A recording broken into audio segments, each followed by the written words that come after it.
I love creatine.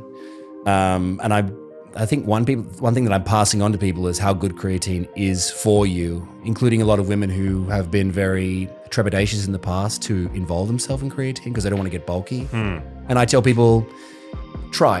And yeah, we're rolling. So welcome to the show. Thank you. The genie is live. Wow. Man, where to even begin with you? There's so many potential places to start. But I guess, like, why don't you just share your background for the audience? We'll start there. Sure. I'm an actor, and I guess I'm a content creator now, but only thanks to the pandemic. And I'm also a podcaster. I have a passion for health and wellness. You have a great podcast. Thank you. It's nice and mixed. It's got health and wellness and OnlyFans, porn stars, and I like to keep it fun and free. An escort or like a sex expert? We've had an escort on. We've had a sex expert. A few sex experts. I guess I'm trying to find my footing or my niche. But I guess I don't. As a person, I'm not a niche person. I've got such a varied interest in and a varied opinions on different things. So, for instance, like sometimes I'll be talking about serious things like love and philosophy, and other times I'll be like, how do you wipe your ass when you finish pooing? It's like, how do you keep up? Yeah. Where would you say your interest in health and wellness comes from? Well, I was a model. So when I finished high school, I got found to be a model. So health and wellness was really a vain pursuit. It kind of came out of the interest to be as good looking as you possibly can be.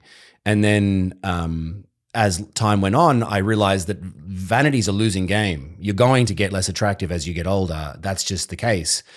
But the passion stuck around. So I was like, well, it's stupid to always try and be handsome, and it's not a good way to live. It's really sad, actually. But I was like, health and wellness is super interesting to me. And actually, I found my way in. Credit where credit's due to people. To Dave Asprey, because an ex-girlfriend put butter in my coffee, and I was like, what's going on with this? And then I looked into him, and he was saying some interesting stuff that I'd never heard before. I was kind of a vegetarian at the time. You were? Yeah. Wow. Vegetarian-ish, so I was feeding myself and I just thought that it was the best way to do things. And then thanks to Dave Asprey, I was like, okay, well, maybe I can add in some meat, some well-sourced red meat. Then I found Ben Greenfield, and I was like, okay, wait. And then I found you. And then I was like, okay, now I've got some good information around me, and I can start to actually have opinions of my own about these things. And it's funny to be navigating that, because I began around Dave and Ben, and now I feel myself not around any team. Like I'm like, I love everyone, but I'm not on any team here, I don't think. Yeah. It's odd when you first when I first caught wind of the whole like butter coffee thing, I thought it was super strange until I tasted it, and then I was like, wow, this is incredible. Yeah, it's very delicious, but very odd. Like you're like, this is a cooking tool. Yeah. Why is it in my coffee? Exactly. Yeah. So what? Now that you have this podcast, you already had a huge following that you, I guess, from all of the many acting jobs that you've had. Yeah. But now you're putting out like health content. Have you had a taste of like the online health and wellness, like, controversy sphere? Yes, it's very odd to put out. I'm only ever a messenger. So I put out content from other people like yourself, like you come on my show as you have, and we put out something and people will argue in the comments about what that is. So the last time you came on, I put out a 1-minute clip of you talking about how vegetables are good for you. And I was like, this has got to be, everyone will like this one. Yeah. Oh, you couldn't believe it. There was a hardcore carnivore like out of nowhere yelling that you were a liar and spreading misinformation. And so it's really interesting. And for me, I'd like to be just a messenger. I don't ever want to be the person that they're coming for. I don't ever want to be in a bio lane video where he's like breaking down what I'm saying. Like I'm like, I never want to be in that position. So I always want to make sure that I'm either the messenger or I really know what I'm talking about. Like I've looked it up and there's like some real stuff. So recently I had Ricki Lake on my show. Have you ever talked to Ricki Lake? I met her like years ago, but what? Yeah, we talked about the business of birth control, her documentary. Oh, interesting. And so as I was sharing the information that they were sharing in regards to being on birth control can affect who you're attracted to, I was like, okay, I better look up some studies and make sure that when I'm sharing this, like that people, if they come for me, like, it's an interesting thing. I have to protect myself a bit more than when you just create comedy content. Everyone's just like, well, you can't argue with that. Your comedy stuff is so good. Thank you. Yeah, hilarious. You've got all these different characters that I love. Who's like I feel like half your characters are women, which is Yeah. Is it Louisa? Louise. Yeah, Louise Higginbotham. She's a sex expert. She's a sex expert, but she's really a mother. Her name is Dr. Louise Higginbotham. She's not a doctor, but she is a mother, and that's the same thing. She's just an impersonation of my mother. So so my mum, is very all up in your business. If you're her son, she knows if you've done a poo today. She knows what you've been eating. Have you been eating enough fiber? If there was people over for dinner, she'd ask you point blank in front of everybody, have you done a poo today, darling? So she was just all up in your business, that type of mum. Your mum? Yeah, but a lot of mums I feel like can be overly involved with their children. It's kind of a thing. It's good to have boundaries. Agreed. Yeah. Not as a teen. It's good to have boundaries as a teenager, but you can't get boundaries as a teenager. Yeah. In your family? No. So one day I heard this Dear Diary. It was my diary. I'd written thoughts in it, and I'd come in, and my mum's very Christian. And so I'd written down dreams that I'd had, it was open stuff. I was being intimate with myself in this diary. And I came home one day and I went to ride and I looked through it and there was red pen all throughout it. And it was my mum, and she was fixing my spelling mistakes. No way. In your diary? In my diary, and correcting my thoughts.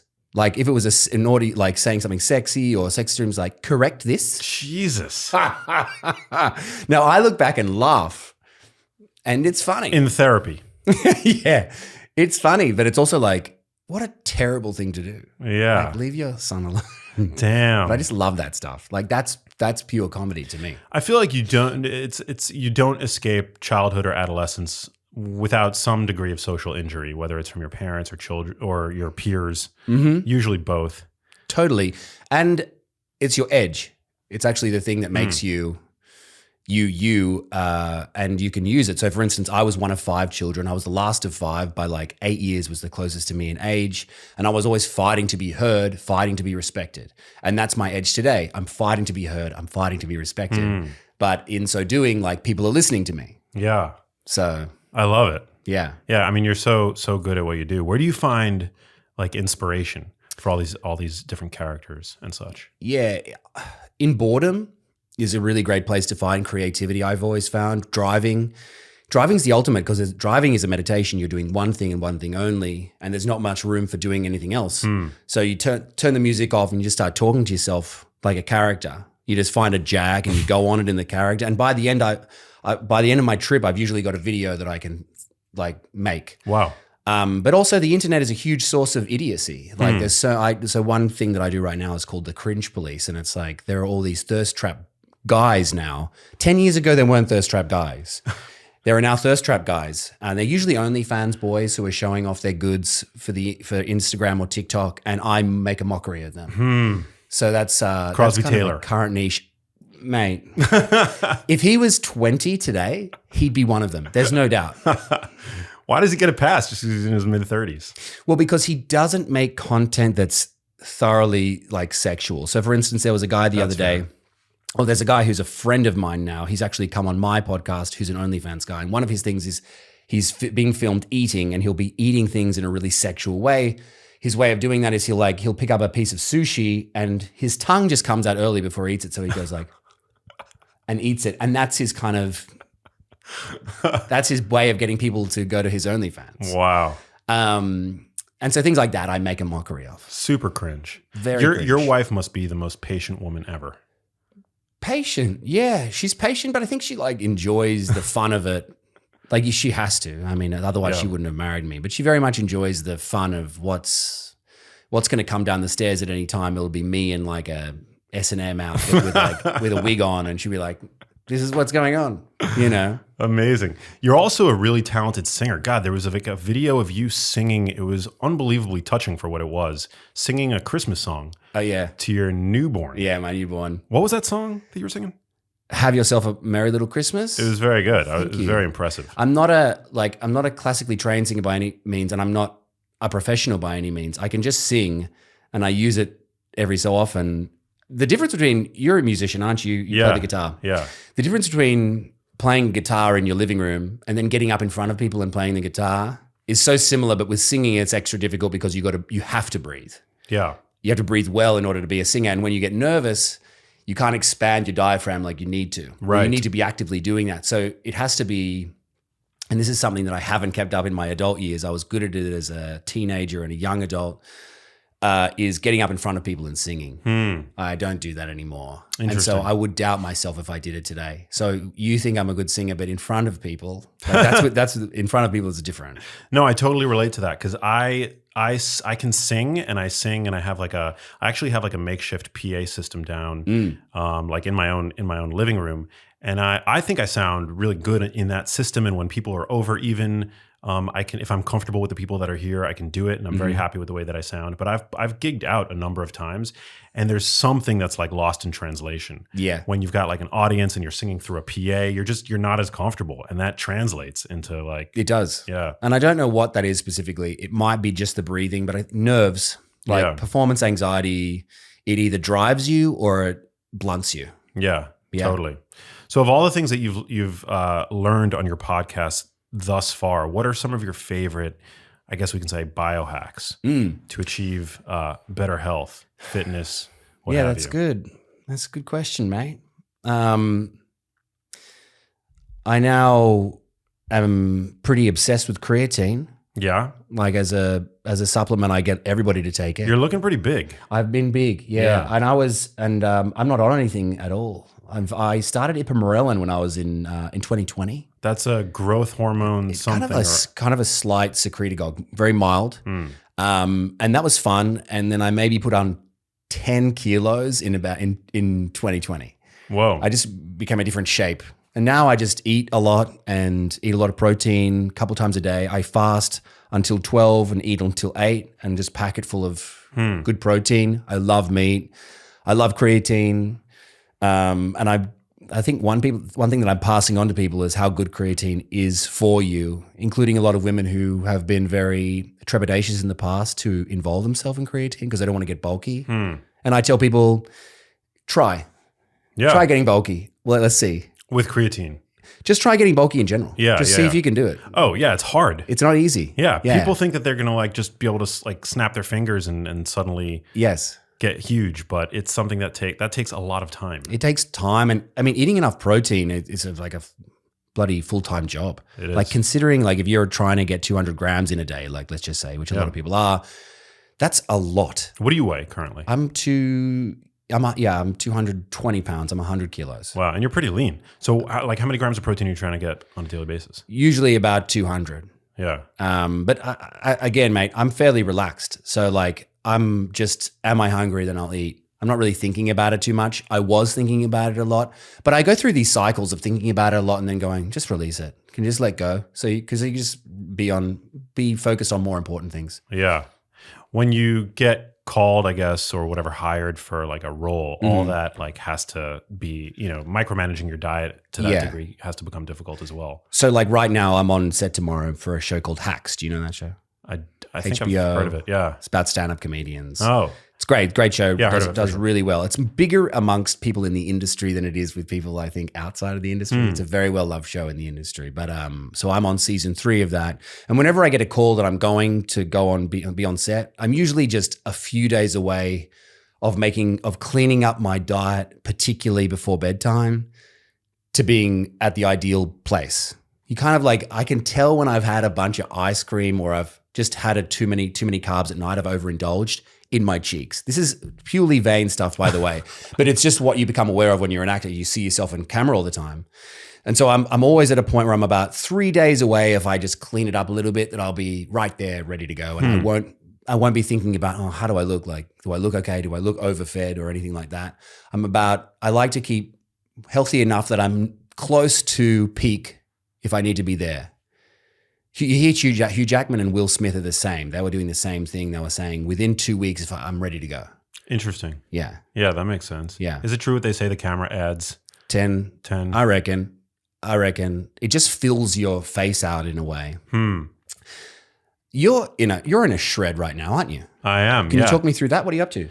Yeah, so I've been doing for the past like 45 days or so, since about like right now we're in mid-February, since like late December, I've been doing a bit of a cut, as they say. So I've been I've been trying to shed a little bit of the body fat that I've accumulated, because I don't really. I've talked about this on on the podcast in the past. Like, unlike you, I don't really have a major incentive to like look a certain way. Like, I like to look good, obviously. Like, I'm vain enough to be, image conscious. You're front facing in the world. I'm front. You're not behind a camera. Yeah. But from like a body composition standpoint, it doesn't matter all that much if I'm 12% body fat or 15 or 16% body fat. It just doesn't really matter. And so, for the past couple of years, I've been largely on this like laissez-faire, like I'm just going to eat whatever I know is healthy and high quality and lift as hard as I can. And that's served me really well. But I decided to see if I could kind of just cut up a little bit, lose a few body fat percentage points. Mm-hmm. And I did it with some pretty relatively effortless, and dare I say even fun strategies to get there. And so I've lost about 6 to 7 pounds of, I think, pure fat, because my strength hasn't changed at all. Great. Yeah. And your protein intake, I imagine, hasn't changed at all. Protein You've changed intake, other things, fat and carbohydrate. Protein I've kept up. In fact, I've probably increased it a little bit, and I've actually decreased. So I think a lot of people, particularly those that follow me, might be inclined to think that I just cut the carbs, but actually I cut more so the fat calories that I was ingesting. Right. For 3 reasons. One is that fat, whether it's from oils or added fats, very calorie dense, 9 calories per gram. Right. You get the same amount of calories in a tablespoon of oil that you would get in a large Honeycrisp apple. Right. Or a sweet potato. Yeah. Or a sweet. I'd much rather eat the apple. Yeah. The second reason that I cut fat more so than just the carbohydrates is that it's more satiating to eat the apple versus the added fat, right? Like, assuming you're keeping your protein and your fiber up, added fat really has no major impact on satiety, which becomes really important when you're eating a hypocaloric diet. You don't want to feel hungry, right? Yes. And then the third factor is that it's carbohydrates, not fat, that allow you to sustain a certain degree of performance in the gym. Yes. Right? Because you store the carbs in your muscle as glycogen, and you want to continue having, like, keeping your lifts up is crucial when you're on a cut. Yeah. So that you lose mostly fat as opposed to muscle. Yeah, so that makes sense. So, but if you cut back on fat, we were just talking about this before we were rolling. If you cut back on fat, does that make it easier for the body to burn the fat stored in your body? Yeah, it doesn't. I mean, over a 24-hour period, if you're in a calorie deficit, it really doesn't matter. Okay. Yeah, if you're eating, and by the way, like when I say I cut fat, I'm not eating a no-fat diet. I'm still eating red meat. Yep. 93% lean ground beef, which still has fat in it. I'm still going out and eating steaks. I'm still like, I'm not, by no means am I eating a low-fat diet, but yeah, if you eat a higher fat diet, you are going to burn more fat, but you're also going to store less fat. Whereas if you eat a higher carbohydrate diet, I think the way it works is you're going to burn less fat. You're also going to store less fat. But at the end of the day, it all comes out in the wash, depending on like energy balance. Yeah, I mean, I think carbohydrates are an easier form of fast fuel. So for instance, if you ever talk to my friend, the sports dietitian, she reps a lot of CrossFit athletes, and what they eat is crazy. Like what she talks about is good for them to eat, like cereals, and people are like, are you sure you want like crumpets and honey? That's what you're giving people? That's what you're telling people is good for them? And gummies and like, lollies, candy, like everything. And she's just like, because carbohydrates are pure fuel. And for these athletes who are burning through, like they're smashing like 7,000 calories a day, they need to be having processed carbohydrates in order to fuel their bodies. But it is the ideal fuel. And one thing she taught me is that cutting back on fat, especially pre-workout and post-workout, is to make sure that like your body is receiving the fuel that it needs to through carbohydrates, and then not having fat in the post-workout so that it can take in the carbohydrates and the protein that you're digesting, because fat will just slow that down. Yeah, fat slows, gastric emptying. So it would conceivably slow like that post-workout insulin spike. You never want to go too low fat either, because it's like fat, you need people who are on low-fat diets, they have like blunted hormone milieus, like their testosterone, it affects testosterone and things like that. You don't want to impair digestion and absorption of like fat soluble vitamins and phytochemicals and things like that. So I'm not advocating for like a low fat diet, but it's like,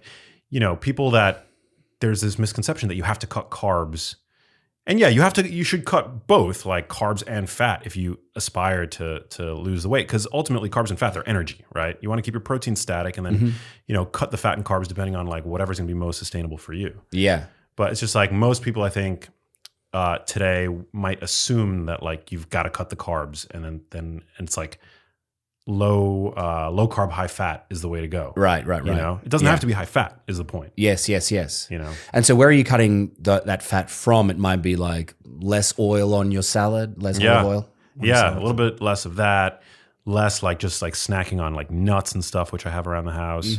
Less of that. Yeah. Got it. Less. I'm a big dark chocolate, and this is all meant to be temporary, by the way. Yeah. Like this is just like to get maybe like get down to like 12 or 11% body fat, which would be like the goal, and then like go back to my like zero fucks eating nuts. Yeah. Swapping like with dairy. Dairy is a great source of protein, and you can go for like reduced fat or low fat dairy. The data seems to suggest that like it's the full fat dairy that's beneficial from a cardiometabolic health standpoint, but if you're like conscious of the swaps that you're making, I think it's like probably not a big deal. I've never understood this about the reduced fat dairy, that it's not. Is it the process that it goes through in order to be made reduced fat that is the problem with it? Or I think the issue is just that like reduced fat dairy and low fat dairy tends to be processed, and so like when you look at like what are the most common occurrences of like low fat and fat free dairy in the supermarket, it's like the fat free yogurts where they add a ton of sugar and other like additives to it and stuff like that. But if you're just like, if you have like a plain Greek yogurt and one is full fat, and then you have plain Greek yogurt and one is like zero fat, I don't think that's like an unhealthy swap. You're just cutting the fat calories, and nobody today on the standard American diet is like under consuming fat. Like a lot of people like in our camp are like, it's the low fat guidelines that have made America. Nobody's eating a low fat diet today. You know what I'm saying? Yeah. That's a myth. Yes. Like we're all eating high fat diets. We're eating high carb diets. We're eating high salt diets. We're eating high everything diets. And that's part of the problem. Yeah. Yeah, that's interesting to think about. I took that from you actually, the yogurt with protein in it. I do that nearly every day. Oh, it's so good. Yeah, it's so good. Berries or banana. Sometimes I put peanut butter in it if I'm feeling cute. What about this? But did you see the thing in Canada where heroin and cocaine is legal, but raw dairy is illegal in Canada?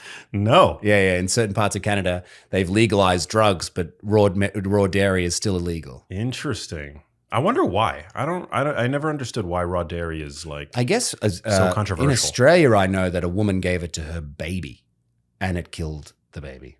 Whoa. So like some of the enzyme in it could be damaging, but I mean, a lot of things can damage a baby. I mean, like, it's like, you're not going to give it a peanut butter sandwich either, Yeah. And nothing to do with the peanut butter. Like you could give it a honey sandwich, you could still kill it. Dude, the thing about nut butter, I feel like you're either like when I reach for like nut butter, I'm either eating 70 calories or 700 calories. There's no in between, and I have no idea where I land on that continuum. It's just so delicious. It's so delicious. Yeah, and it's like, did you work out today? Enjoy yourself. Yeah. Like just, you've moved. Like refuel with some delicious peanut butter. Like enjoy the thing that you're going to have. And I think that's what's so good about the way you're cutting back on calories. It's like you're not cutting anything out. Yeah. You're just like doing a little bit less of it. So you can still enjoy yourself and be in a calorie deficit. Yeah. Like it's still right there for you to do. You can have like, you could even have a muffin. Have half of the bloody muffin. Do you ever give it to somebody else? Exactly. Do you ever get guidance from like the projects that you attach to like body, like how your body is supposed to look? You'll get called. So the reason that I have a large following is mainly because of a show called Sabrina, where I was Lucifer. And the first appearance of Lucifer in the show was me walking out of a cave naked. And so it was a great introduction. And they didn't give me any forewarning for that because they were just like, you got the job, you're leaving on Monday. And but then later on in the series, I had to get naked again. The producer called me 2 weeks out. He's like, just letting you know, you're going to be naked. And I'm like, okay, cool. And I was like, and for the joy of it, I was like, let's go hard. Like, let's see how good we can possibly look. And I wish I knew everything that I knew now as far as that was concerned, because it was so unbalanced. And there's a way to do it where you can keep your head. As well as that, I was cutting water. around when we were shooting. Interesting. And learning lines and knowing lines, just being smart in general, and whilst being dehydrated, it'll F you. Yeah. It's so bad. It's so hard. I remember we were doing first few takes of this thing, and I was starving myself of water, and I was like, oh, I don't know what the lines are. And people had to keep feeding me my lines, and they were like, let's break for lunch. And I broke for lunch, and I was like, this is so dumb. So I started drinking some water and some electrolytes, and then it all came back. And I was like, wow, that is so dumb. I mean, I think it's fine if you're a bodybuilder who doesn't have to say lines. Yeah. You know, that might be fine, but it was unhealthy. It was a good thing to learn too. It was just a very unbalanced life for 2 weeks. But I was young. I was young. It was a couple of years ago. I just wanted to see how far I could push it. I wanted to see how much fun you could have, like how good you could possibly look if you put your mind to it. Yeah. What's like you see guys like Christian Bale who will look completely different from one role to the next, whether it was like The Machinist where he became madness, super gaunt. And then I think the best physique he's ever had was in American Psycho. Oh yeah. That's crazy. And then Batman, like apparently, Batman, at the beginning of Batman, when he showed up, Christopher Nolan was like, I want you to be as big as you possibly can be. And he showed up kind of big, but chubby. And they were like, okay, well, let's just lean it down a little bit. So they kind of gave him a couple of weeks off. Oh, I didn't know that. To come down. Wow. But like with Sam Worthington in Avatar, he had to be, I think he's paraplegic in the first one. Haven't seen the second one yet. Don't tell anyone that. But I saw the first one, and he ate apples, only apples, for a long time because his legs, I don't know if you've seen it. It's terrible. Like it's amazing. Like he did an incredible job of cutting down. Wow. So but he just ate apples for months. Wow. And you can imagine like how hard on the body that would be. Yeah. That's insane. Yeah. I never understood that. Like, the desire to go to such crazy extremes. Me neither. Like for instance, when Christian Bale recently did that, what was it? The Big Short? No, it was an Adam McKay movie. The one he chubbed up and played an old politician, Dick Cheney. Yes.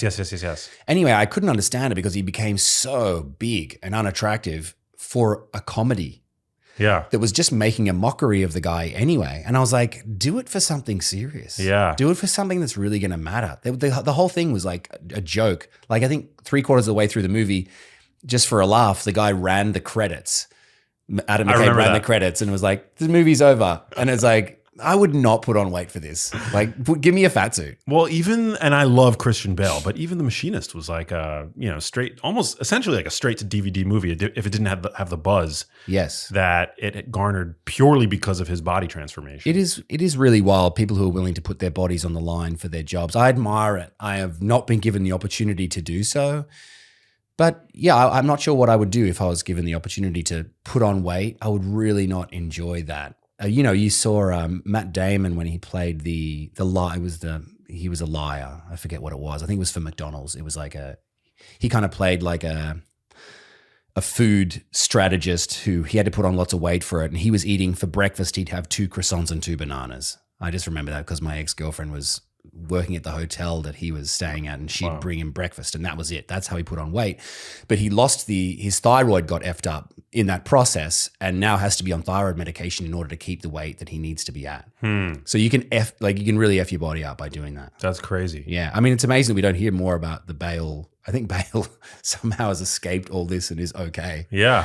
It probably might be a hormetic effect to it, actually. It might be a really it reminds me of something David Sinclair might sing on about. It's like, yeah, put on lots of weight for a month and then stop doing that and then do that repeatedly.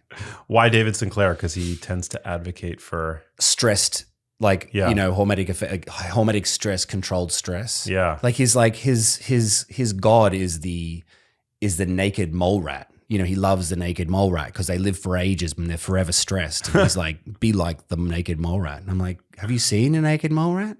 I don't want to look like a naked mole rat. They're not the cutest animals. They're not the cutest animals. I mean, it's interesting to think the longevity. I'd like to hear what you have to say about this. The longevity of being kind of thinner and having your mTOR suppressed for long periods of time versus the longevity of being a muscular individual. Yeah. What do you think about that? No, I think it's I think that it's like what he advocates for, the low protein, like calorie meal a restrict. day. It's a hypothesis, you know, that that I think could potentially have like disastrous consequences if wrought out onto a the human population. Yeah. Somebody I was talking to, some scientist, I think it was Don Layman, was telling me that a lot of these calorie restriction studies, it's like in mice, it's I don't want to butcher this, but it's like mice will, if given the opportunity to overeat, they'll overeat, and that obviously shortens their lifespans.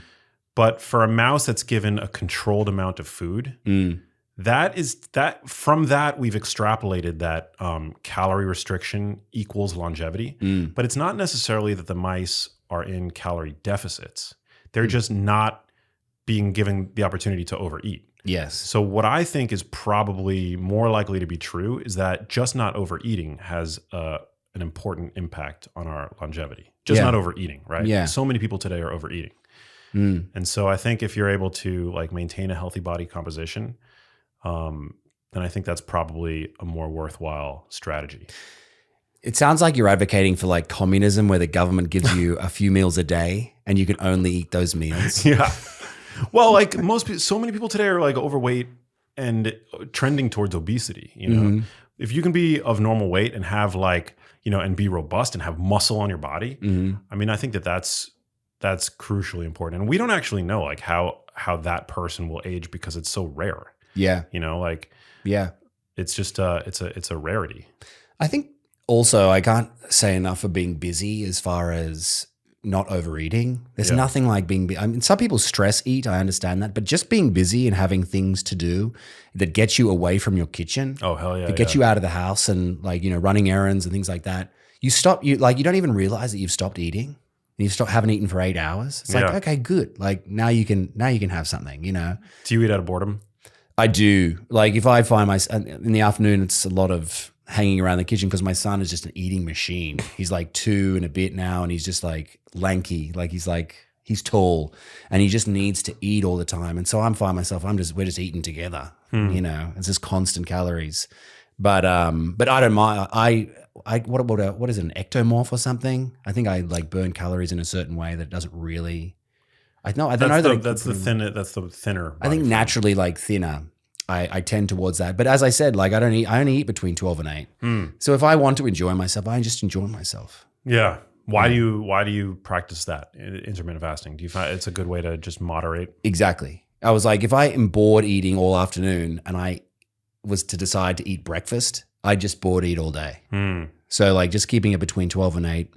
I'm not sure of the health effects of that. It just does help me moderate like how much I'm eating. Yeah. Yeah. Also, like after 8, people tend not to make the best, like they tend not to be conscious of their dietary decisions in general. They just it's more about comfort food. Yeah. Right. Do you believe in the idea of decision fatigue? Like that you make your worst decisions later in the day? Definitely. Yeah. Well, yeah, and that like it's just easier to have a parameter in place, like time restricted eating. Yeah. Do you do that? Yeah, I generally will not eat after dinner unless I really have like for whatever reason have a hunger pang, and then it'll be something that's like mainly protein. Okay. Yeah, I discovered these. Have you ever tried those like Quest protein chips? Oh yeah. They're ultra processed, but they're tasty as fuck, and they're like super high protein. Savory? Yeah. Okay. Cool. Yeah, like you can get chili lime. I've taken to just eating an apple after dinner because I know I'm going to be looking for something sweet. Yeah. And an apple is like my way of going, go on, you can have an apple. Instead of like, I don't know. There are parts of my cupboard that if I go to, I'm like, there's going to be something bad in here. But I never do it. Yeah. I just eat the apple. Apple's a good choice. I've been experimenting with like a little bit of honey before bed. Oh, nice. Yeah. And it's like the glucose can make you sleepy. Is that the deal? Something like that. The rise spike in insulin and I think it's like it blunts like cortisol. You want your cortisol. It's like hypothetically, I don't know, but I think it's like that cortisol is at odds with like winding down, right? It's like sort of like nature's caffeine in a way. And so when you eat something like with carbohydrates in it, if my dinner happened to have been like a particularly low carb dinner, then I find sometimes like the honey helps a little bit. Not in a majorly significant way, but I've heard this too about having, my trainer does that. He has something really sweet like honey before bed. What else are you supplementing with before bed? Do you take GABA? I don't take GABA. I take, I'm a big magnesium fan. Do you mess with magnesium? Me too. Yeah, I take, I've been taking 3-8 lately, but I've heard that bisglycinate is one of the better ones for sleep. What do you think of that?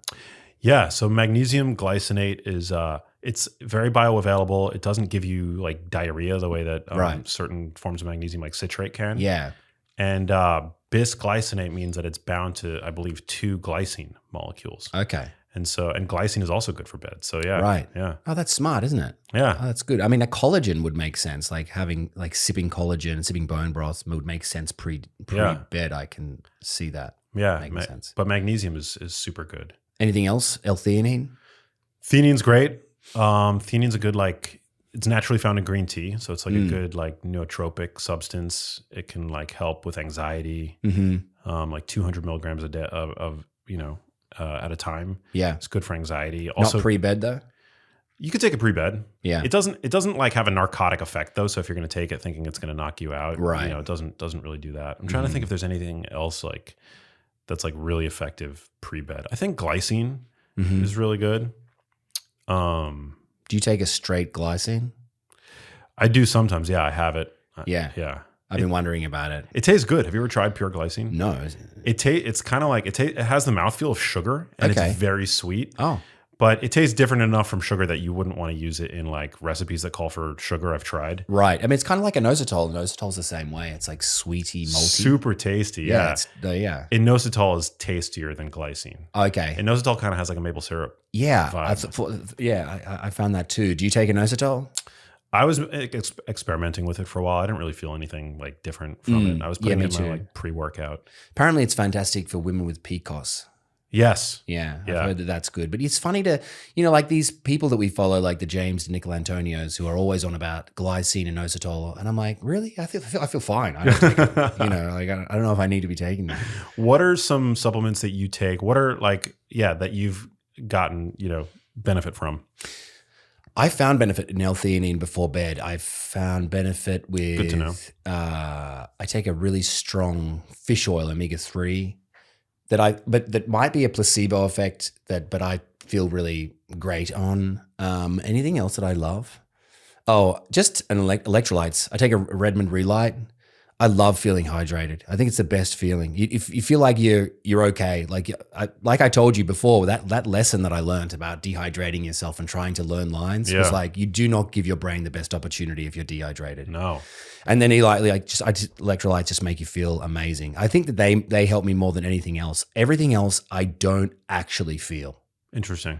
I never have felt the effect of it. What about you? Do you feel anything from supplements? I never feel it. Well, I do with theanine. I like theanine, especially if I feel that I've had a lot of caffeine. So I take it more like in the daytime. Yes. Because it doesn't sedate you. Right. But it does kind of blunt those like, the effects of caffeine. There's anxiety pangs that you get when you have too much coffee. Yes. I know that feeling. Yeah. I hate that feeling. Yeah. And I don't like, I definitely feel a performance boost from creatine. So I take creatine also. I mean, caffeine that's the one that just, it fucking works. Like that stuff just every time, it always gets you. It's good. Do you take a pre-workout? I don't. I don't. I always have enough energy. I never feel like I'm like lacking in energy. Do you take a pre-workout? Coffee. Yeah. Like I feel like it focuses you and that's all good, but that's all I need it to do. I don't know what's in these big pre-workouts with all the long list of ingredients. Like what could possibly be in there that's going to help me? Yeah. There are like, a lot of caffeine. I'm like, okay, yeah, I can just have a coffee. Like I just don't know. I guess those guys who are going to be there for 2.5 hours, maybe, like maybe then, okay, like, you want to take it. But I can't imagine if it crashes and crushes you. No. I'm not big into that, but I do feel like creatine is fantastic. Like everybody just has good things to say about it and I believe them. And I know that it's increasing blood flow to the brain and doing all this stuff for depression, anxiety, PTSD. It's like, it just seems like a winner that everybody should be on. Yeah. Yeah. It's good. Protein, do you take like a protein powder? I just take a grass-fed whey. I do a cut of like, it's like 60% grass-fed whey, 60% egg white protein, 60% collagen. And I get it from there's a place called True Protein. You can make your own, and I kind of like putting together the flavors and putting together whatever I want. And this year this week I'm doing, or this month I'm doing that with an egg. I don't even know why I'm doing it, to be honest with you. I'm like, I think it's good to mix up protein sources, so I put some egg white protein in there and collagen. I've just heard, I think there's like evidence mounting about what it does for muscle growth, collagen, and especially around exercise, how it might be useful. The way that I think about collagen, and you can tell me if this is right or wrong, that protein is for the muscle and collagen is for the bag that holds the muscle. Yeah. And so maybe that's expanding and helping me there. Yeah. No, I think, collagen's great. Probably another one where I feel like it's kind of like the frog in boiling water thing. Like you probably feel the effects of these supplements in aggregate over time, but it's not something that's going to have like a marked, like acute effect on how you feel. But collagen, is also one of these things where I trust, like, I was going to say I trust the science. Yeah. But no, the science, it does seem to be mounting, showing that it's like good for tendon strength and collagen connective tissue, ligaments, fascia, like all of these other like non-muscle parts of your anatomy. Yeah. That don't necessarily hypertrophy at the same rate as muscle tissue does. Like the limiting factor, I think, for you to like be able to go to the gym and really beat yourself up every workout, not that you need to, but like it's that your tendons and your ligaments and your joints can't take like your muscles will adapt from one workout to the next. Yes. Right? But that's not necessarily the case with like other parts of your anatomy. Right. Like the muscle will adapt, but other parts of you will break down. That's just kind of what happens to a lot of people who overwork out, like who exercise too much. It's like eventually their shoulder goes, but they look incredible. And it's like, wait, but everything looks good. And it's like, this isn't working anymore. My core's not working. I think Crosby has a psoas issue. Like he has issues doing ab exercises, certain ones.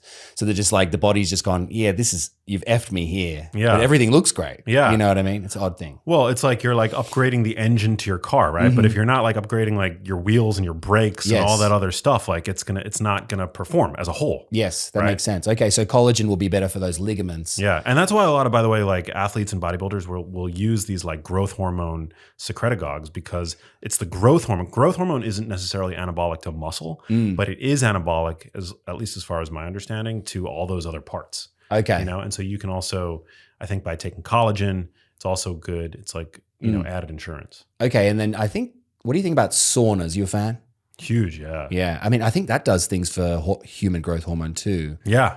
Apparently getting it in after a workout is useful. I heard Matt Fraser, who's like the greatest CrossFitter ever, he does that. Oh, really? Yeah.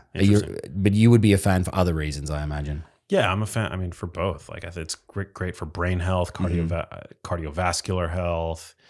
So many things. Just purging toxins in the sweat. Oh yeah. I feel like that makes me feel detoxed too. I mean, another thing that I will say about supplements that I do feel nootropics. And I've been taking a collagen hot chocolate with nootropics in it at around 2 p.m. when I'm feeling that slump. What's in it? What else is in it? I don't know, a bunch of stuff. Bunch of like lion's mane and all this stuff, and lion's mane's great. Yeah, but other nootropics as well that I'm not aware of, and it's Biooptimizers. They've got a new nootropic line. Dope. And it's like delicious, drinkable hot chocolate collagen with nootropics. Do you take nootropics as a genius? No, I don't. People have always asked me, and my default answer is that food is the best nootropic. Yeah. Yeah. So I don't mess with like, I mean, caffeine is a nootropic. I also feel like I don't need I never feel like I need any more action in the brain. Yeah. Like it's always functioning and it's always moving. If anything, I'm like, can we pull back? Like, if anything, like I'm like, can we think less? Like, can we stop? So I never lack energy up there. It's just fun every so often to go, let's see how much further we can go. How do you struggle with like turning it off? I struggle with getting into my whole thing. I think is making sure that I remain less moody. Like I think my biggest struggle in this life as a person is my moodiness. Interesting. What do you mean by that? I just like can get a little bit. I can become a little bit of an asshole, a little bit of a bitch if I don't get my way. If things aren't going my way in a day, when you end up at about 10 a.m. and everything's just against you feel, and you're like, well, you're against me, I'm against you. And just against everyone. You snap at your wife and you snap at your mother-in-law and you like snap at your son who's 2 and you're like, oh my gosh, I need to get my shit together. And the world seems stacked against you. And I'm all about making sure that I'm giving my body and brain the best chance that I can just get out of that or not even get into that at all. So like jumping into cold water is amazing for me. Like I'm like, okay, if I can get into that, it'll change my way. Exercise is another one. If I go to the gym and come out, I don't feel the same way as when I went in. So I'm trying to find all these things to either make me more resilient to it in the first place or get the hell out of it if I'm ever in it. And I've found that exercise, that's got to be number one. You never feel the same way. You always feel good coming out as opposed to going in. But that's my big challenge is how do I deal with these bloody moods, you know?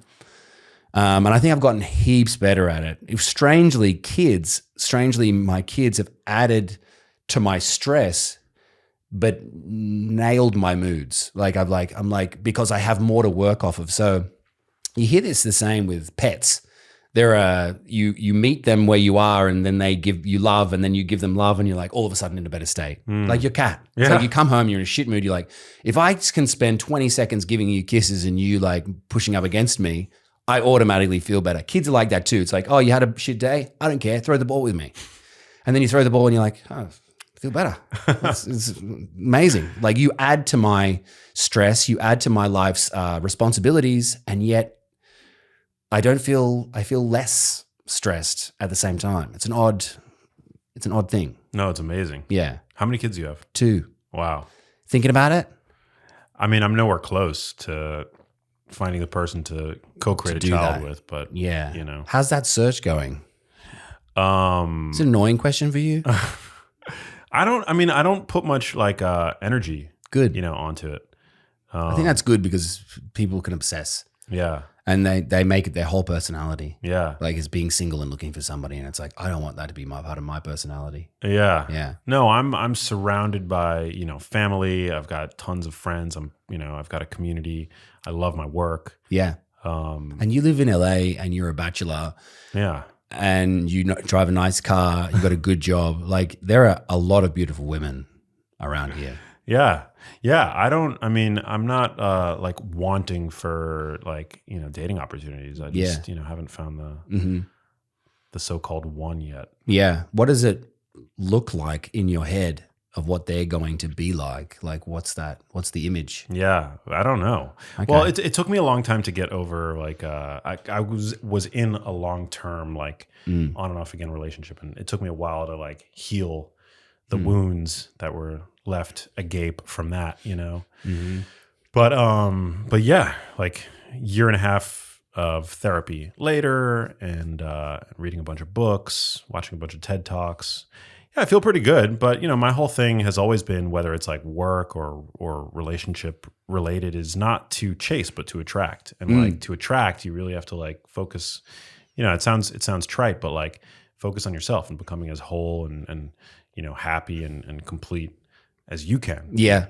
That's right. The whole thing is true. It's like, because when you leave a relationship, when you get broken up with or whatever, go through a breakup, you're like, oh, my worth is gone. Like I feel like my worthiness as a human was based on that person. Them loving me told me I was great. Yeah. And then they go away and you're like, wait, hold on a second. I've lost my foundation. Maybe I'm no longer worth all the things. Maybe I'm not worthy of love at all. And it's just remembering that with or without them, you're always worthy of love. Yeah. You're always 100, I always say. You're always 100. And always think of yourself that way, whether someone's in your life or not, whether you've got the job or not. You're always 100. Whether you put on weight or not, lose weight or not, you're always 100. Just always think that way because, I think that the way that I think about it is life is sacred.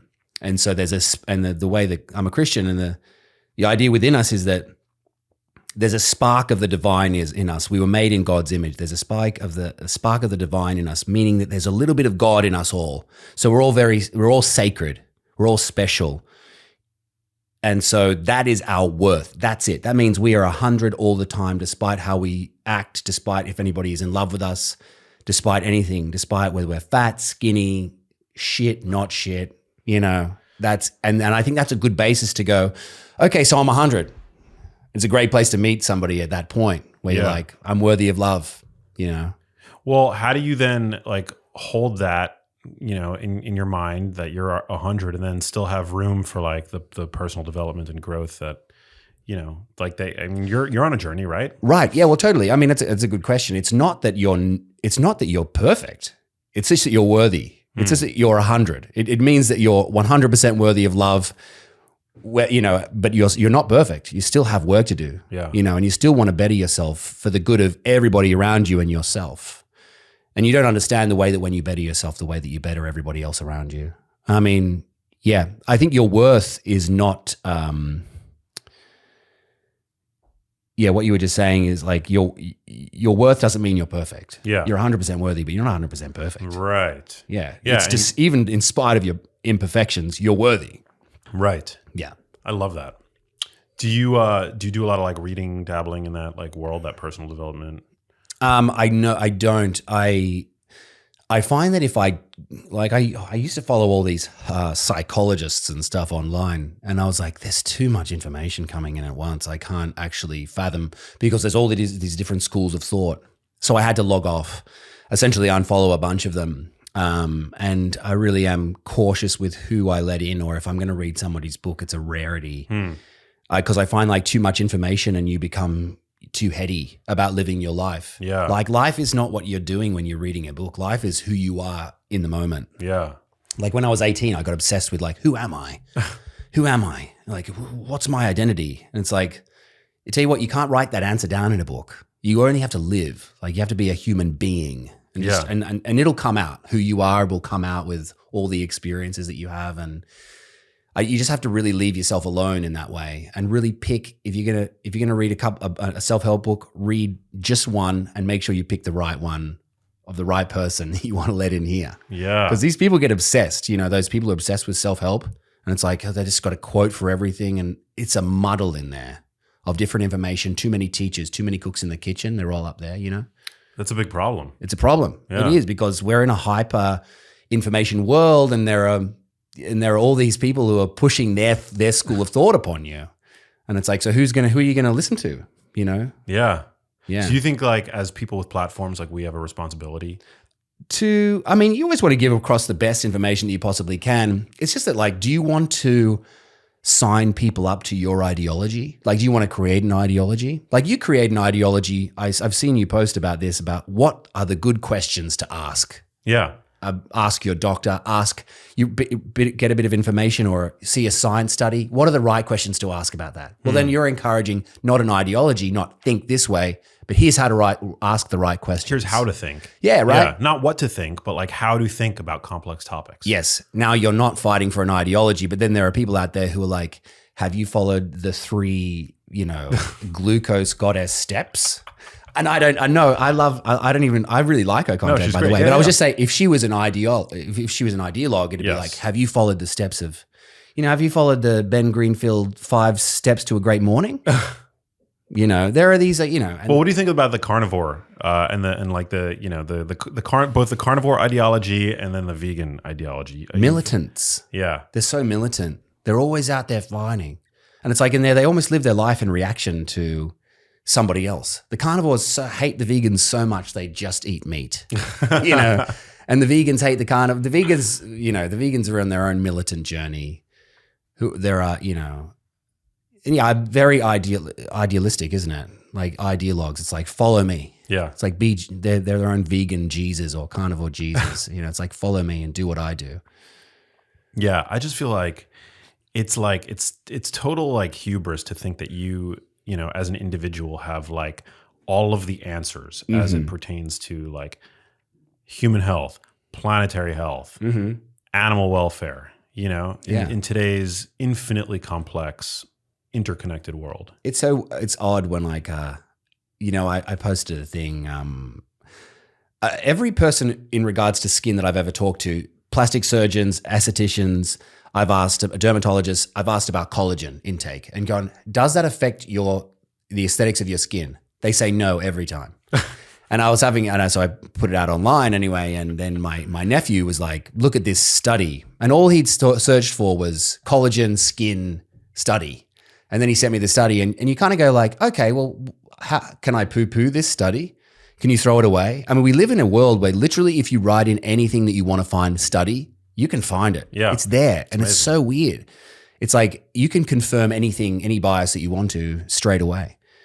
And so we live in a tough world. Like if I wanted to argue with you about something, I could go ahead and find the study that says that you're wrong. And then you could go and find a study that says that I'm wrong. Totally. Yeah. So I just don't know how to make sense of it all. Yeah. Also, nutrition is so complex, and especially with people like with medical doctors. Not all medical doctors, but people with credentials tend to be down on what they're not up on. Meaning, rather than approach a topic that they're unfamiliar with an open mind, they automatically, if they hadn't, for example, seen the study that your friend sent you or whatever, or seen any number of the positive collagen studies that there are, are likely to poo-poo the study, or like the whatever the topic is. Yes. Oh, I'm sure. I mean, think about 10 years ago, 15 years ago, Wim Hof talking about ice baths and everyone going, shut up, you weirdo. Like, what are you, Swedish freak? Get out of here. And then now everyone's like, bro, how many doctors would have said, please don't get into cold water. You'll have a heart attack 15 years ago. And now everyone's like, okay, maybe it'll actually help you. Yeah. And it's funny the way that it all shifts like that. And I really think it'll shift that way for seed oils. I think historically, like the future will show how wrong they are to say that they're not, that they're not toxic. It's like I think that the future will show them that like there's no science, unfortunately, to say it. It's like that doesn't mean you can't think for yourself. You need studies to be able to say whether something's true or not, whether you think something's true or not. Give the opinion. Come on. Yeah. You don't think they're toxic, really? I'm like, what's the thing that's pushed chronic health disease up in a crazy, crazy way in this country since the 1950s? What is that thing? Like, let's look at the environmental impacts. What are we eating differently that we weren't eating back then? Yeah. It's got to be, Tell me. Hyper processed foods, but it's also got to be seed oils. You think about what was every time you go to a KFC and a Macca's, that smell that you smell. Yeah. It's like, what is that smell? And like, it's all coming from seed oils. It's all coming from what they're cooking the food in, because, a potato is perfectly healthy. Then you fry the potato in bits. What are you frying it in? You're frying it in seed oils. It's like, okay, so that's not healthy though, right? We all agree that the fries aren't good for you. Dude, I was at this place where I go sometimes to get like rotisserie chicken, Zankou. Do you know Zankou chicken? Oh yeah, it's awesome. Yeah, it's awesome. Mm-hmm. But there was within like I could see just from standing across the counter the tub of seed oil where they fry their like falafel in and like whatever else they put in that thing. Yeah. And I put it on my Instagram stories. I don't know if you saw this. I saw it. And I asked, how long has it been there? How long has it been there? Yeah. And at this point, like when you have a following, that's the great thing about having a following.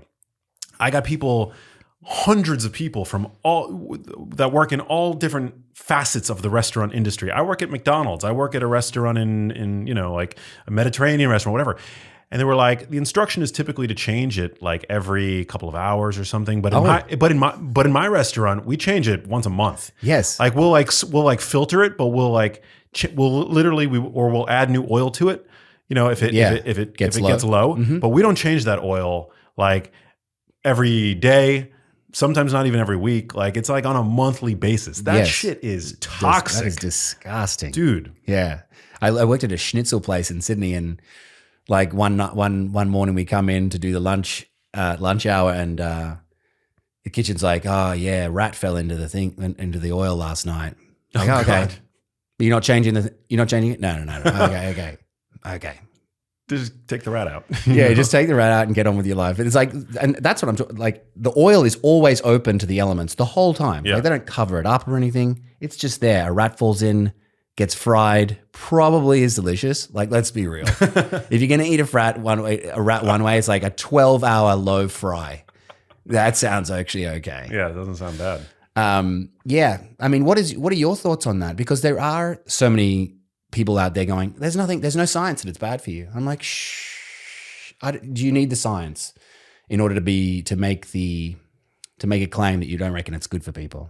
I just think that it's probably hard to prove in humans that it's bad for you, because the all we can show over the short term is the effect that seed oils have compared to other fats on like lipids, so like LDL or ApoB, which is like associated with cardiovascular disease, right? Got it. And so based on that, advocates for seed oil consumption will be like, oh, seed oil is healthy, Right. because relative to certain saturated fatty acids, the polyunsaturated fats in seed oils bring your LDL down. Yes. But first of all, that's not a clinical outcome. That's just something that's correlated to cardiovascular disease, right?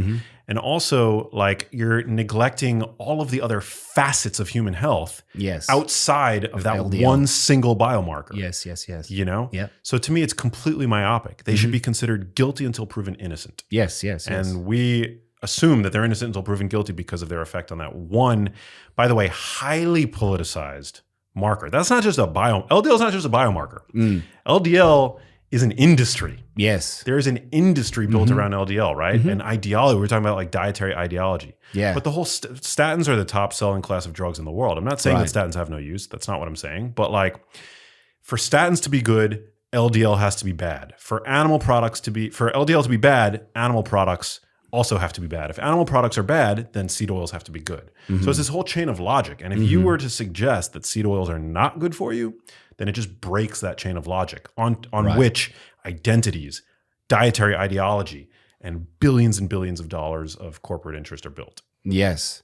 So it's a good thing to pay attention to, LDL. It seems like an important biomarker of your health, but it's not the only biomarker. Well, it's associated health. with cardiovascular disease. And if you look at the average person, like who's on the standard American diet, higher LDL is just like increasing your chances of cardiovascular disease. But we don't know what high LDL, for example, like in the context of somebody who's in pristine metabolic health, eating a whole foods diet, rich in colorful vegetables, loaded with antioxidants and grass-fed, grass-finished meat. We don't know what LDL in that context does. We don't have those kinds of studies in humans. Yeah. All we know is that LDL is associated with cardiovascular disease. And what does LDL do that's good? Well, these are lipoproteins that bring triglycerides and cholesterol around your body. Okay. Cholesterol is important. Every cell membrane in your body has cholesterol in it. Triglycerides are, essential fats.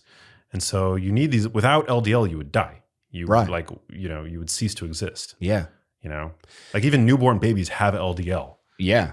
I'm sure breast milk has LDL in it. Well, breast milk has saturated fat. Right. Yeah. There you go. So for you to demonize saturated fat doesn't make any sense. Also, there are many different kinds of saturated fatty acids. So for you just to say saturated fat is bad, you sound like an idiot. Yes. I remember years ago watching Dr. Oz, and this is years ago. It was like I was maybe 20.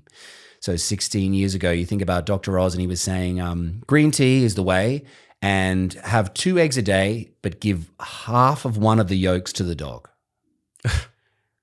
Weird. So it was like a yolk and a half. Like he was on the saturated fat, like get it down. Saturated fat is the killer. That was his thing. No, yeah. And get your antioxidants up. No. I mean, newer studies have shown there's really no, when you isolate for saturated fat, right? When you strip out all of the other variables like food, because a lot of Americans are getting saturated fat from like fast food. So these are like really hard studies to do. That's why I don't put a ton of like, nutrition is kind of like a soft science. It's not like you can't, it's not the kind of, I mean, I hate to say it, but it's not like, there are very few studies that I see that make me want to like change anything to any significant degree in my diet. Yeah. Because like you'll see, for example, like correlations, but they're very small, like you'll see like 20 or 30% increased risk of so-and-so, but that's like relative risk. You look at the absolute risk. It's like it's like barely enough. It's like you see something like cigarette smoking and its impact on lung cancer. It shoots risk up something like 2,000%. Like that is directly causal. Yes. You'd have to be a fool to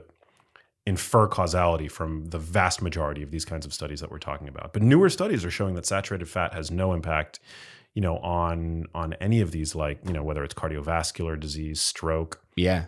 And then you get more specific, meat, doesn't seem to have any effect on cardio. It's just like, it's a house of cards. And then you have to ask like, okay, well, what if I want to err on the side of caution and remove all the meat from my diet? What risk are you going to incur from doing that?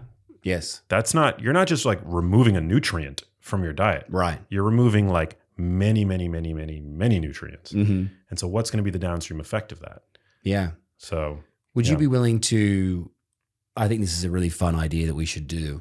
We should gather as many health and wellness individuals as we can and make them all do a blood test and make it public record. Yeah. And it's like, let's put the money where your mouth is. If you're talking about your ideologies and like what you like to follow your steps and all this stuff, let's go. Let's see how your blood work is. You know what I mean? Would you be willing to do that? I'd be willing to do that. Me too. I reckon it'd be fun. Yeah. I mean, imagine getting Asprey. I've shown recently. Like Aspreys and Greenfields. Like, it's like, yep, want Yeah. yours. Carnivore, yep, want yours. Simon Hill, vegan, yeah, we want yours. And like, let's get them all together. Let's show us what you got. Yeah. You know, I reckon that's the way forward. Let's if we do want it. to actually show people how to be as healthy as possible, let's go. Like, let's look at the influences and see. Well, the are you gonna show vegans would probably argue because they probably do have lower LDL, right? But at the expense of what, weaker, more brittle bones, lower Right. testosterone, Yes. right? Like worse mental health. So I mean, blood work can only show you so much. That's where I think there would be that's where the issue in that I think would be. Yeah. And You I know? guess there's no way to measure serotonin, oxytocin, dopamine. Like these career vegans are like, what they're trying to get is like LDL to the level, their LDL to like the level of like a newborn baby. right. That's what they're trying to and do. that's health to them. That's health to them. Right. Right. Like it's so weird. Like if anybody claimed that like a single biomarker was like provided the complete picture of human health, they'd be like they become a laughing stock, right? Yes. But I feel like that's kind of what vegans suggest. Like as long as your ApoB is like at newborn level. Yeah. And you're what's all good. ApoB to LDL? What is that thing? ApoB is like the umbrella. It used to be, people used to talk about like LDL as the quote unquote bad cholesterol. It's not the bad cholesterol, but I mean, that's how it's colloquially referred to. But Yes. ApoB is basically the umbrella of like all ApoB containing lipoproteins. So you have like your VLDL, IDL, LDL. And so ApoB is just a more complete picture of those potentially atherogenic lipoproteins. Got it. Yeah, there'd actually be no way to test then. If the blood work isn't going to be the full, you have to go and talk to their wives Yeah. and like go, how is he? Is he nice to you? Yeah. It's like, yeah, that would be hard to do. Yeah, dude. It's because it's like your LDL might be on the floor, but then like your bone strength not great, lower levels of muscle mass. You don't want to have sex. double Like, the risk of depression. Yeah, shitty libido. There's nothing worse in a person than a shitty libido. Yeah. Yeah, they just like are not useful humans. I mean, how's your libido? Great. Yeah. Great. Yeah. Anything has changed in that way? No. I had a great sex expert on. Her name's Susan Bratton. You should have her on. If I put her in the same room as you, she will try and have sex with you. She's an older woman. She's beautiful, you've never heard anyone talk about sex in the way that she talks about sex. I think I might have listened to that episode. It's poetic. Really? She's brilliant. Oh yeah, she's fantastic. And one thing that she talked about is nobody dislikes sex. We all like sex. And so like if you have a partner who doesn't like sex, it's just that you haven't given them the type of sex that they need. And so you've got to like really think about how you like, I have to think about, because I want to have sex more often than my wife does. So I've got to think about, okay, well, how can I provide an environment where she can have sex the way that she wants to have sex? And also making sure that it's a 24/7 warm up. Like the way that I love her is a 24/7 warm up to when we have sex. So it's not like I come home and I'm like, can we have sex? Which is the way that it is when you've been in a relationship for 2 years. It's like that, right? It's like come home, like let's have sex. When you're in a marriage, it's like, hey, how are you? Little massage, little kiss. Good to see you. How's your day? Give me a hug. Let's hug. Okay, cool. Let's watch TV. Let's snuggle while we watch TV. It's like, and that is what I'm talking about. It's like a consistent checking in, hugging, holding. It's not just when I want to have sex, I touch you. That's what I've had to figure out. It's like foreplay starts like when you wake up together. Yeah, it's like that's how I feel. I'm like, we check in the morning now. It's like, let's kiss. Like first thing in the morning when we see each other up out of bed, it's like, let's give each other a hug and a kiss. It's like a check-in. Otherwise, it's like you're living together, but you're just passing by each other. You don't ever look at each other. You don't ever really connect. And so I find that that's my battle. It's my ongoing journey, is like constantly connecting with my wife in a way that makes her feel romanced, loved, connected with, so that when I randomly ask for sex, it's not so random. you know, Yeah. And how long have you guys been together? since not for long, since 2019. Wow. Yeah. But we went serious like quite early because, so May 2019 we met, engaged by December 2020. Then she was pregnant with Chaplin in March of 2020, then lockdown. And so it went from 0 to 100 quite quickly. We knew we wanted to be together. Then we were pregnant. Then we were in lockdown together. So it just kind of like spirals and it gets really serious really quickly. And pregnancy really does something to a woman's libido, or it can really do something. First trimester in particular makes them fussy, possibly nauseous. They get I think their estrogen plunges. And then second trimester, that's when the magic happens. That's when they're like, okay, yeah, they like become animals. Really? And that's why, yeah, you look forward to that one. What would be the purpose of that? Like if they're already pregnant, like from a... Yeah, I don't know. Maybe connection, connectivity. Interesting. Feeling close to your partner so they don't run away. Yeah. Fascinating. Because you do want to run away in that first trimester. They're not who they usually are. Oh. They're like not nice. Are the weird cravings real? Like Yeah. The ice cream and ketchup thing. My wife didn't do that. What was she into? Parsley. So how weird is that? Yeah. Parsley. Yeah, I mean, really, you want to. It's a really beautiful time when it should be a really beautiful time. Like we've managed to have 2 fairly beautiful times. The second one was more stressful, and she was much more snappy. And so it was a lot more negotiation around. I had to give more foot rubs in the second one to like calm her down and like let her know I was okay and that I was with her and everything. We had to connect a bit more. Yeah. Yeah. When did you move here from Australia? About 14 years ago. Wow. How long have you been here? Yeah, about that similar time frame. And where did you come from?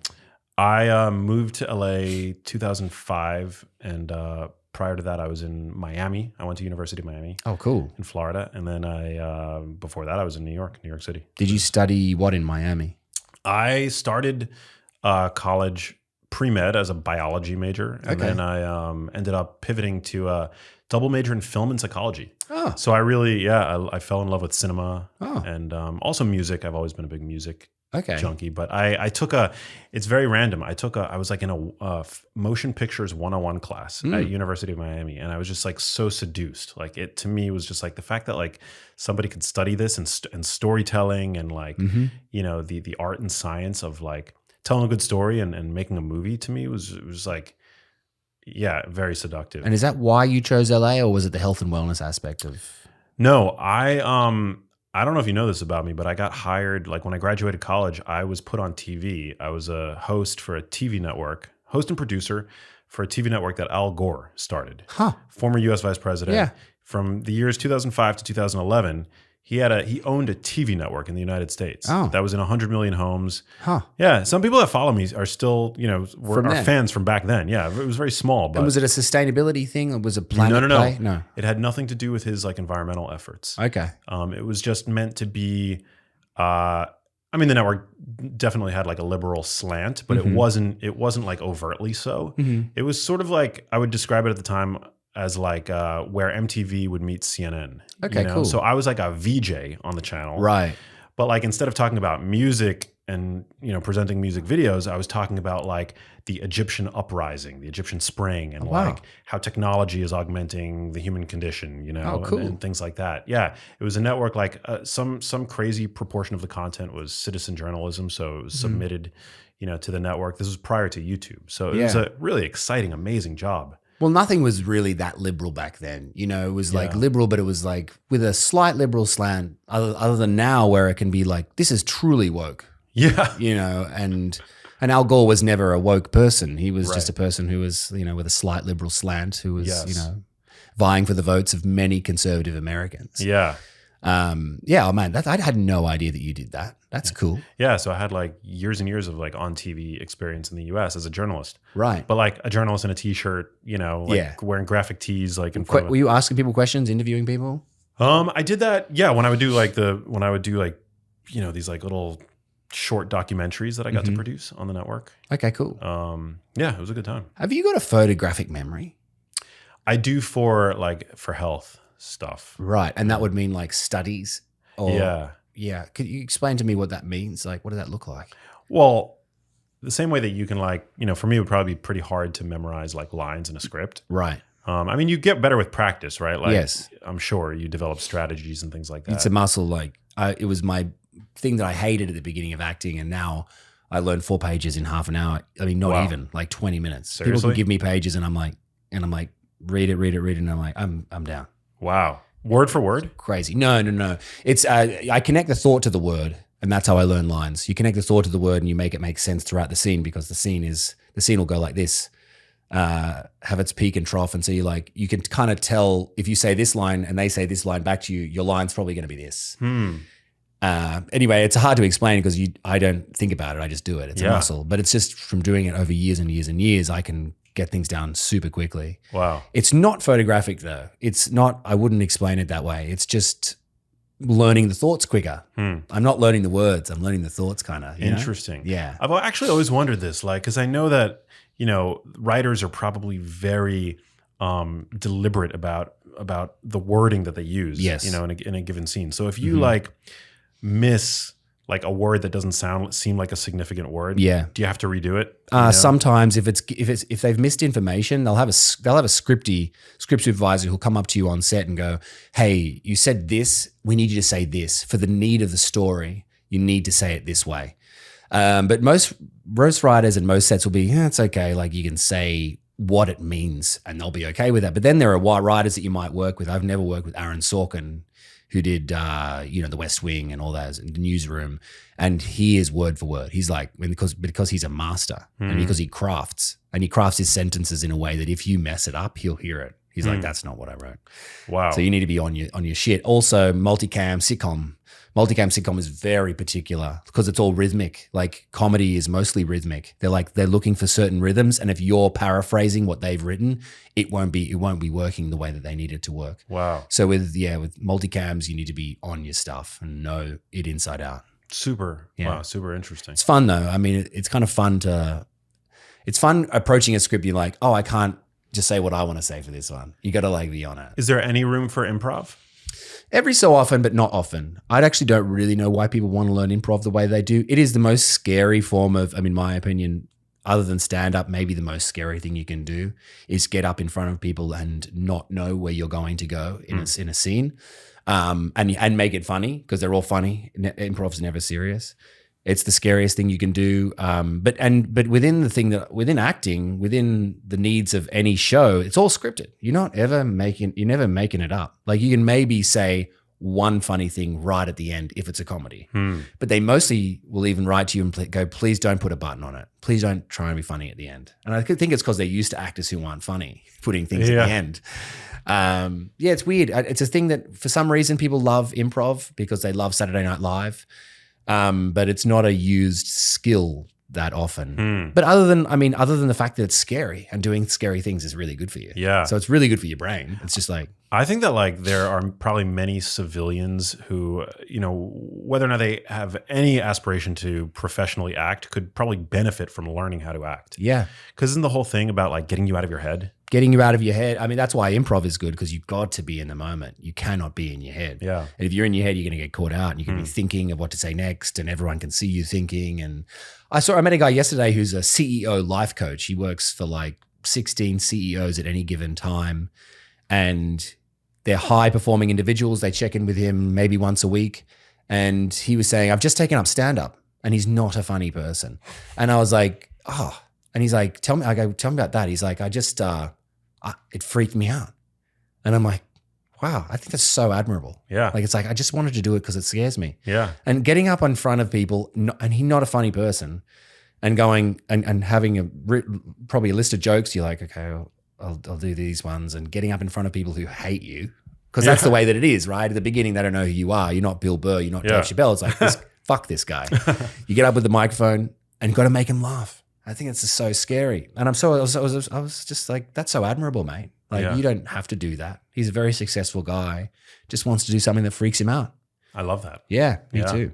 I took in New York. I did like I think it was like UCB. Oh, yeah, that's 101 or something. Yeah, great. And I think I was like good at it, but I just like you can tell very early on that there are some people in that that are in your class with you who are like meant to do comedic improv. Yeah. And I just was not that person. And they live and they breathe it. So many of them. Yeah. Like you hang out with them off stage, away from it, and they're still talking about it. Yeah. And I can't stand those people. Have you ever aspired to do like stand up or anything like that? Yeah, I have. Right now in Hacks, this show, it's about stand-up comedians. I'm playing a stand-up comedian, and I did stand up for I did it twice, and I was good at it because I'm a writer. I was good at it, but I mean I shouldn't say that I'm good at it because I was good at it the 2 times that I did it. and you can't say that you're good at something until you've really done it. Like you've been doing it for a while. What I just couldn't stomach was just how awful it was. Like how awful like going to an open mic was with other stand-up comedians who wrote their name down, were just not even listening to you. They were just writing their own thing. And when they were finished, they left. And this hellhole of a place. And I was just like, I'm already getting auditions and getting rejected endlessly, and it sucks. I'm not adding something else that sucks to my life. Yeah. I just can't do it. It just hurt. Yeah. I used to do like open mics like with my guitar. Like as a, wow. Painful. Oh my God. Yeah. Yeah, that's scary. Yeah. Yeah. Well, I mean, I enjoyed like the performing aspect of it, but it's like the environment, is like terrible. Nobody's there to listen to you, and it's like usually it's in like really weird off the beaten path places. And then you think about it, so like open mics are mostly other people there for the open mic, to do the open mic, not to listen. Yeah, exactly. Well, dude, this was super fun. So fun. I'm a big fan of your podcast. Where can people find that? The Zaddy Zone, anywhere you get your podcasts, and social media, The Luke Cook, on TikTok and Instagram. Love it. Yeah, definitely check out his content, dude. Like hilarious stuff you put out. Thank you. On the regular. So consistent. Last question that gets us everybody on the show. What does it mean to you to live a genius life? I've recently come to the conclusion that I don't want to die not knowing how good my brain could possibly be. So I'm intent on finding that out. So it would be an unlimited life. It would be just like, it would just be like, okay, this is the standard. This is how good I can possibly be. If my brain is at its best, then I'm at my best. So I'm really searching for that this year, and I've never done that before. I've never even thought that way. I used to like love to drink. Like one night a week, I'd get plastered. I'd feel the itch every week or 2 weeks. I'd get the itch and I'd go and get hammered. I'm not doing that this year. I'm decided to put that away. I want to see how good this can possibly be if I take care of it. So cold turkey, all booze? No, not cold turkey. Like I've had a couple of drinks already this year, but I just am not doing the 20. I'm an Australian, bro. I can put away 20 in a night. Damn. Easy. Damn. Easy. That's just normal. That's just like bam, bam, bam, don't stop. And so I'm just like, I just don't want to do that anymore. Yeah. I just want to see what I can do here and how that is getting, and how doing those things might be getting in the way of other parts of my life, my ability to perform, my self-confidence, my self-esteem. If I put those things aside, what could I possibly be? And so I want to find that out. Well, you've already achieved so much. I mean, like not just professionally, but like you've got a beautiful family, 2 kids, beautiful wife. What could you do if you really had it? Yeah, but what else is there to do? You know? Well, you just nail that even more, and you just are even better. Like I don't see myself as a fully formed human yet in many ways. I'm like, I have a lot of work to do to be better, and I know that I can be better. Like, and so I went and saw Dr. Arman. You know Daniel Arman? I went and he did a brain scan on me, and he's like, your brain doesn't look that good. He's like, could look better. And he's like, in 6 months, if you cut out this and this, alcohol, bit of hyperbaric chamber, take up a paddleboard not paddleboard, pickleball or tennis or table tennis, your brain will be in much better shape. And that was like 3 months ago. And so I'm on that kick. I haven't taken up any of the racket sports yet. I want to take up pickleball though. There's a park up the road here we should go to. Oh yeah, we'll play it there. You know, it's the fastest growing sport in North America. Fascinating. Pickleball. Yeah. But it's because everyone can do it. Who'd have thought? But he just says that the frontal lobe, like it gets that structure going more than other things because of the coordination. Interesting. He's probably just never seen a brain like yours before. You know? Yeah, I also played rugby as a kid, as a teen, like through up until I was 18, and I played a high standard of rugby, and so I got smacked around a bit. And he thought that had to do with, especially the under part of my brain, where it connects to everything else. That was very, it didn't look good. So he was like, "This is where I'm worried about that. I think you can really improve in." I don't know. So yeah, it's interesting. I just had never thought about it before. I was like, I'm a healthy individual. I'm probably fine. Yeah. And then I really thought about it. I was like, no, you're not. Yeah. You need to go. You look pretty good. I look fine, but I mean, you know, the need to go and drink every couple of weeks or every month or so, it's like, well, what's that? Yeah, interesting. What's that itch? Why do you need to go and do that? What would happen if you stopped? Yeah. Yeah. And how much better is it? So like, you know, when I used to get hungover, I'd be hungover like that if I drank on Friday night, my Saturday was gone. Yeah. Even with kids, it was like, I'm here, but I'm not here. Like, it's like, you're losing that time, but what's it doing to that? Yeah. What's it doing to your gut? What's it doing to that? No, alcohol's no bueno. Yeah, right. Not a fan. You don't drink at all? No, I drink sometimes, like very, very rarely, but like maybe like twice a month. Yeah. I'll have like a nice glass of wine, Yeah, you know, if I want it. I think that's right. Yeah, I'm not like dogmatic about it. I know it's not good for me, but I think that sometimes the benefits outweigh the risks, you know? Yeah, and that's what I'm worried about, the dogma of going, no, not going to have any. I'm like, well, I don't want to shut myself off like that. And I also don't want to make a thing of it to my friends. Yeah. I don't want to be like, I'm not drinking anymore. Too many questions. And then it also comes with what did Luke do? Yeah. You know, what happened? You know? I could quit cold. I could quit it completely. Yeah. And you know, maybe, you know, there'll be times when I go, you know, months without drinking. But I think like, you know, every so often with like a nice, you know, high quality, like whatever, glass of wine at the right temperature, like it's just, you know, I enjoy it. And like, you only live once, right? I agree. So as long as you're able to balance those like hedonistic inclinations with like an appreciation for like your long-term health, and you're able to indulge every so often mindfully, you know, I think, you know, I don't see a problem with that. Hey, if you like that video, you need to check out this one here, and I'll see you there. That's why I really think to improve your health, the main things you should focus on are improving body composition, reducing body fat to a point, because you don't want to have no body fat either, and optimizing muscle mass as much as possible through resistance training. I really do think that is the basis of improving our health. And then